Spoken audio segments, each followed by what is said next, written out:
Étienne Vasseur, bonsoir. Bonsoir. Comment votre PME est-elle organisée pour attaquer les marchés mondiaux?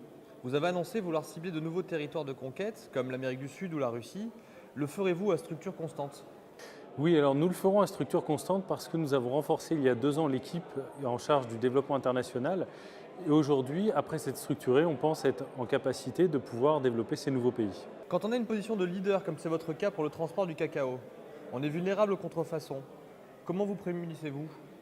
Alors en fait, tous nos modèles sont déposés, les compositions chimiques sont déposées et on y ajoute dedans des perturbateurs pour que les formulations ne puissent pas être copiées.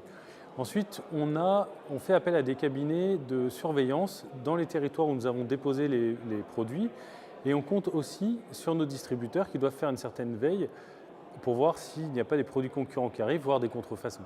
Auriez-vous un conseil pour une entreprise qui part à l'export pour la première fois? Alors quand on part à l'export pour la première fois, il faut bien étudier le pays. Il faut bien comprendre la géopolitique et bien comprendre comment fonctionne ce pays. Ce qui est très important aussi, et ça nous c'était notre manière de fonctionner, c'est de ne pas s'attaquer au pays où tout le monde est déjà, où vous allez retrouver tous les mêmes concurrents, où on va retrouver finalement les mêmes problématiques qu'on trouve en France, des problématiques de concurrence, des problématiques de prix de revient, etc.